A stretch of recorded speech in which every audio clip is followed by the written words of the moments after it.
പ്രയാട്ടം എന്ന് പറഞ്ഞത് ഇപ്പം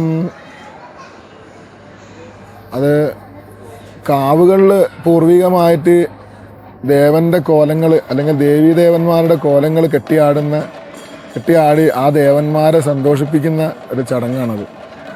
പൂർവ്വകാലത്തേ ഉള്ളതാണ്. കാവുകളിലാണ് അത് ആചരിച്ചു പോരുന്നത്. അങ്ങനെയുള്ള ദേവീദേവന്മാരെ സന്തോഷിപ്പിക്കുന്നതിനായിക്കൊണ്ട് മറ്റുള്ള കാവുകളിൽ ഉത്സവത്തോടനുബന്ധിച്ച് നടക്കുന്ന ഒരു ചടങ്ങാണ് തറകെട്ടിയാടുക എന്ന് പറഞ്ഞാൽ.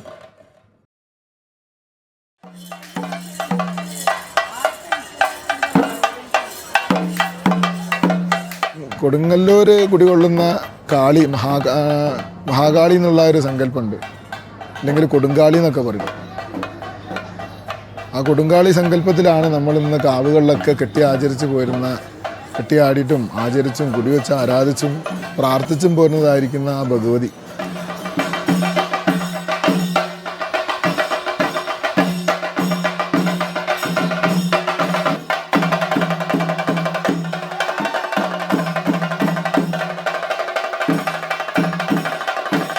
ശ്രീചക്രത്തിൻ്റെ അന്തരത്തിൽ കുടികൊള്ളുന്നതായിരിക്കുന്ന ഭഗവതിയായിട്ടാണ്. കൊടുങ്ങല്ലൂർ ശങ്കരാചാര്യ പിൽക്കാലത്ത് വന്ന് ശ്രീചക്ര പ്രതിഷ്ഠ നടത്തിയെന്നും ഒക്കെ പറയുന്നുണ്ട്.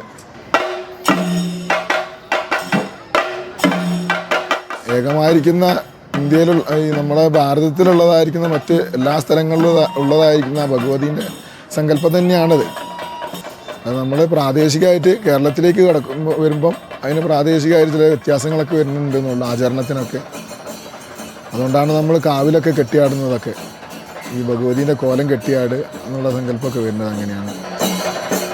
അതുപോലെ ഭഗവതീൻ്റെ കോഴി വെട്ടിയിട്ടുള്ള ആചരണങ്ങൾ, മധ്യമക്രിയകളൊക്കെ വരുന്നുണ്ട്.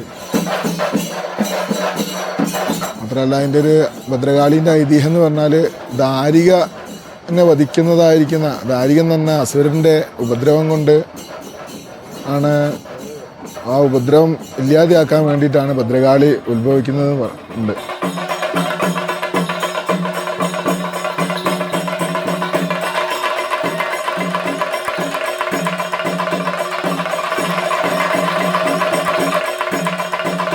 ശിവൻ്റെ മൂന്നാം തൃക്കണ്ണെന്ന് ശിവന് കോപം വന്നപ്പം അല്ലെങ്കിൽ ദേഷ്യം ഉണ്ടായപ്പം ദേഷ്യത്തിൽ നിന്ന് ആ മൂന്നാം തൃക്കണ്ണെന്ന് ഉത്ഭവിച്ചതാണ് ഭദ്രകാളി എന്നാണ് പറയുന്നത്. ആ ഭദ്രകാളി ഒരു അമ്മ സങ്കല്പമാണ്. ആ ഭദ്രകാളി പിന്നെ ദാരികനെ വധിച്ചു കഴിഞ്ഞതിന് ശേഷമുള്ളതാണ് രക്തേശ്വരിയായിട്ട് മാറുന്നത്.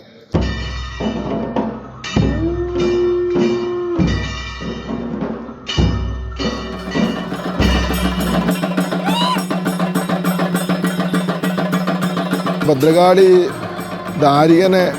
ദാരികനും ദാരികൻ്റെ കൂടെ ഉള്ളതായിരിക്കുന്ന അനവധി അസുരന്മാരെ വധിച്ചു കഴിഞ്ഞ് തങ്ങളൊക്കെ കയ്യിൽ വരികയും അതുകൂടാതെ ആ കുടൽമാലയൊക്കെ കഴുത്തിലണിഞ്ഞ് വളരെ അട്ടഹസിച്ച് ഭൂതപ്രേത പിശാചുക്കളായിരിക്കുന്ന ഭൂതഗണങ്ങളോട് കൂടിയിട്ട് അട്ടഹസിച്ച് വളരെ സന്തോഷിച്ച് തൻ്റെ ഭക്തന്മാരെയൊക്കെ രക്ഷിച്ചതിൻ്റെ ആ സന്തോഷം അന്നേരം ഭഗവതി രക്തേശ്വരിയായിട്ടാണ് അന്നേരം മാറുന്നത്.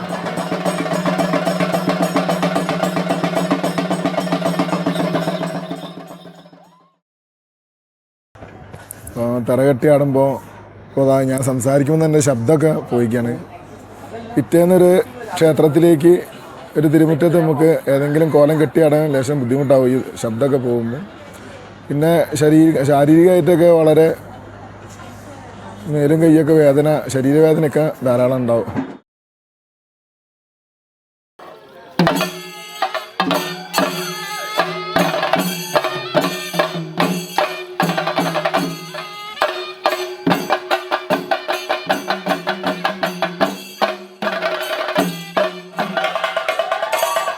കേരളത്തിൽ അനവധി ഇല്ലങ്ങളുണ്ട്. അതിൽ കുറഞ്ഞ ഇല്ലങ്ങൾക്ക് മാത്രമേ ഉള്ളൂ മന്ത്രവാദത്തിന് അധികാരമുള്ളൂ.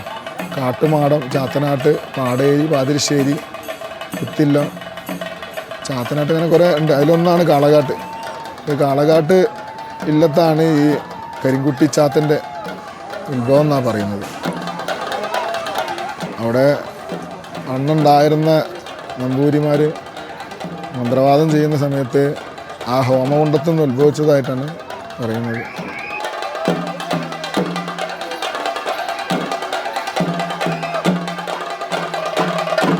കാലത്തുണ്ടായിരുന്ന പല ജാത്യാചാര വിഷയങ്ങളൊക്കെ ഉണ്ടായിരുന്നു. ജാതിൻ്റെ തരത്തിലുള്ള ജാതീയമായിരിക്കുന്ന ഉച്ചനീചത്വങ്ങളും ഒക്കെ ധാരാളം ഉണ്ടായിരുന്നു.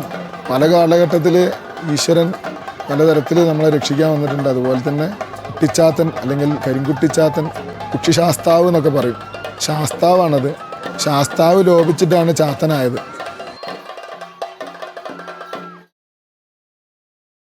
രാത്രി കാലങ്ങളിലൊക്കെ നമുക്ക് അനവധി വേഷങ്ങളൊക്കെ കെട്ടിയാടേണ്ട കാര്യങ്ങളൊക്കെ ഉണ്ടായതുകൊണ്ട് ഉറങ്ങാൻ കഴിയില്ല.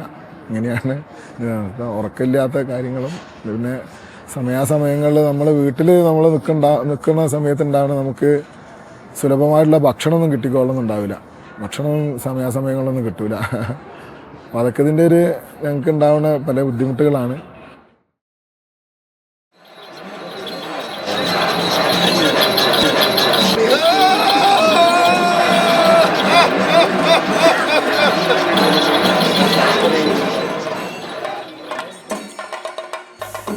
ചെട്ടിമൂർത്തി എന്ന് പറഞ്ഞ ഒരു പരദേശിയായിട്ടുള്ള ആളാണ്.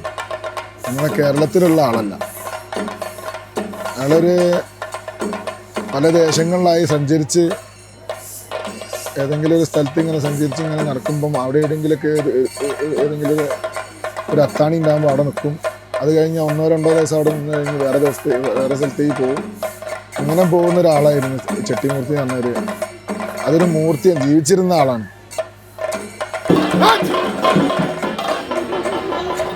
ഈ മാളിൽ തന്നെ കാവുണ്ട്, മാൾക്കാവ്. അവിടെ മാളിൽ തറവാട്ടിൽ ആ ഒരു മാളിൽ തറവാട്ടിൻ്റെ ഭാഗങ്ങളിലൂടെ അയാൾ പോകുമ്പം അങ്ങനെ അയാൾ അവിടെ മാളിൽ തറവാട്ടിലുള്ള അക്കാലത്തുണ്ടായിരുന്ന കാരണവർ അവിടേക്ക് ക്ഷണിക്കുകയും ചെയ്യണം. അങ്ങനെ ക്ഷണിച്ച് അയാൾക്ക് അവിടെ ഇഷ്ടപ്പെടുകയും ചെയ്യും. പിന്നെ കുറേ കാലം അവിടെ താമസിക്കുകയാണ്. ആ താമസിച്ചുകൊണ്ടിരിക്കുന്ന സമയത്ത് തന്നെയാണ് അയാൾ സമാധി ആകുന്നതൊക്കെ. അനവധി കാര്യങ്ങളിൽ പ്രാവീണ്യമുള്ള ഒരു വ്യക്തിയായിരുന്നു ജീവിച്ചിരുന്ന സമയത്ത്. അന്നത്തെ കാലഘട്ടത്തിലുണ്ടായിരുന്ന സംസ്കൃത പാണ്ഡിത്യം, അതോട് അനുബന്ധിച്ചുള്ള മാന്ത്രിക ക്രിയകൾ, പിന്നെ അഭ്യാസങ്ങളൊക്കെ, ആയുധാഭ്യാസങ്ങളൊക്കെ നല്ല വശമുള്ള ആളായിരുന്നു. നല്ലൊരു യോഗിയായിരുന്നു ആള്. മറ്റുള്ള അനവധി അന്നത്തെ കാലഘട്ടത്തിൽ ഉണ്ടായിരുന്ന വേദാഭ്യാസങ്ങളൊക്കെ അയാൾക്ക് നല്ല വശമുള്ള ആളായിരുന്നു. അങ്ങനെ അവിടെ സമാധി ആയതിന് ശേഷം പിന്നെ അവിടെ കുടിവെക്കുകയാണ് മാൾക്കാവിൽ. ആൾ ജീവിച്ചിരുന്ന സമയത്ത് മാളിൽ നിന്ന് തറവാട്ട് കാവിലുള്ള അന്നുണ്ടായിരുന്ന തറവാട്ടിലെ കാരണവർക്കും അവിടുത്തെ മറ്റുള്ള ആളുകൾക്കൊക്കെ ഇയാളെ വിദ്യകളൊക്കെ പകർന്നു കൊടുത്തിട്ടുണ്ടായിരുന്നു.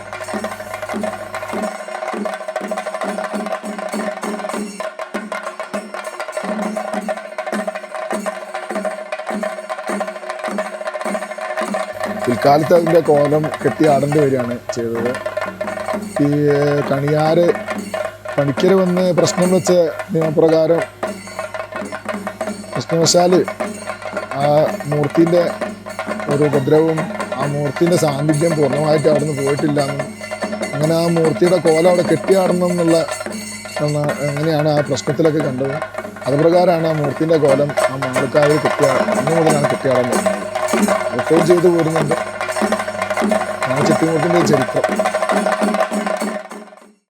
പെരുവണ്ണാൻ സമുദായത്തിലുള്ള ആളുകളാണ് നമ്മളൊക്കെ. അപ്പോൾ ഈ പെരുവണ്ണാൻ സമുദായത്തിലുള്ള ആളുകളൊക്കെ പൊതുവെ കുറവാണ് വരുന്നത്. എന്നിരുന്നാലും എന്തോ ഒരു ദൈവനിയോഗം പോലെയോ ഒക്കെ എന്ന് പറയാം, കുറഞ്ഞ ആളുകൾ അതിനായിട്ട് വരുന്നുണ്ട്. അവരത് സ്വീകരിക്കുന്നുണ്ട്. ഇവിടെ നിലനിന്ന് പോകുന്നുണ്ടത്.